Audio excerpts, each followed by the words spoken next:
Hi, good evening. This is an interesting Supreme Court judgment on GST fraud. The citation is Hyokso Sun, authorized representative of Ji Chang Seat Automotive Private Limited versus Moon Jun Seok. So my pronunciation may not be correct. If the words are mispronounced, I'm sorry for that. It's a Korean name, so I'm not very familiar with Korean names. So the name is Ji Chang Seat Automobile Private Limited versus Moon Jun Seok. So that is the name.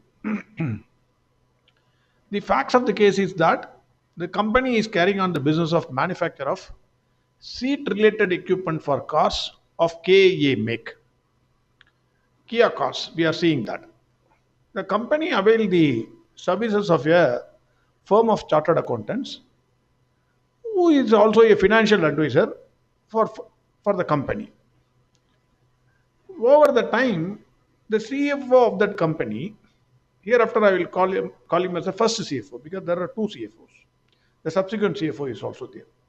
So the first CFO and the chartered accountant firm developed a close relationship.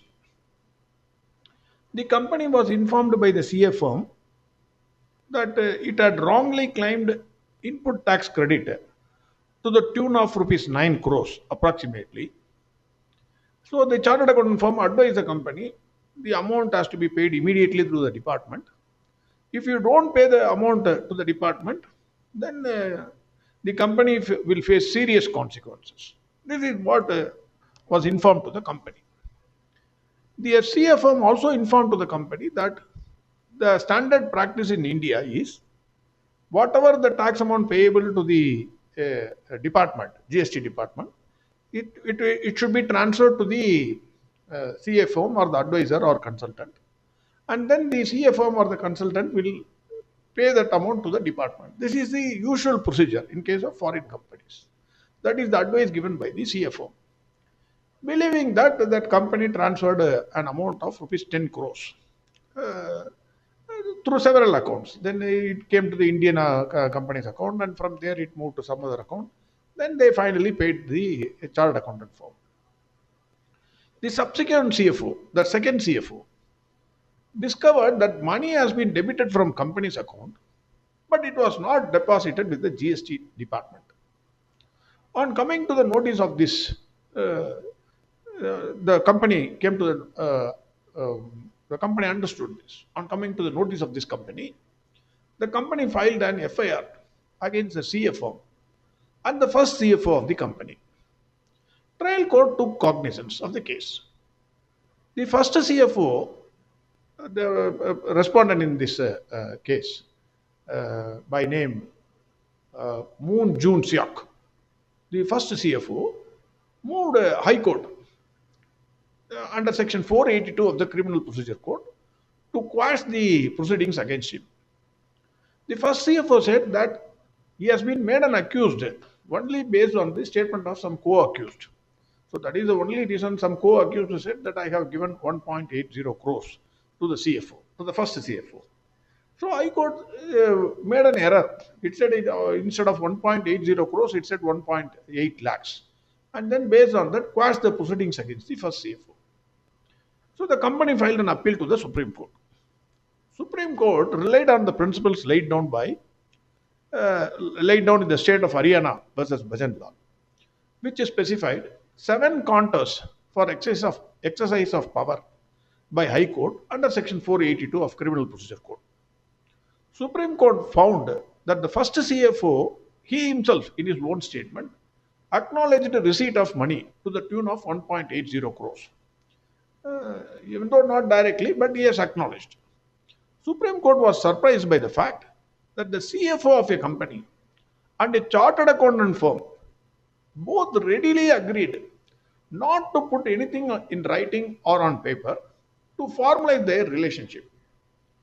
But what they have done is they have completely transferred all the financial details, books of accounts of the company without not even a formal agreement entered into between the firm and the company.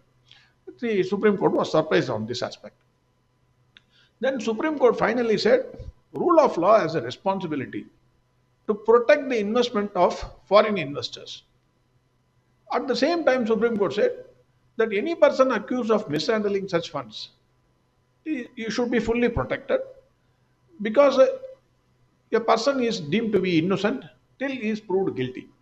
On that principle, he said that is correct. While the court should protect the foreign investments, it should also protect the accused unless he is proved to be guilty. That is what Supreme Court said. But Supreme Court directed that the trial should continue.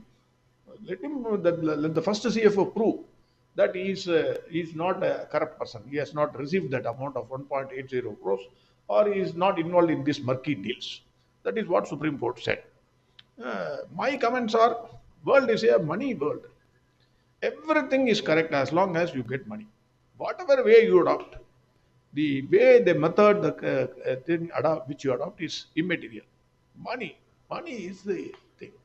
There is a Tamil song, which is a wonderful song, even though Yam Pana Pana Yam Pano Yam Pano Om Pano Pano Pano Pano Panatanana Chidano.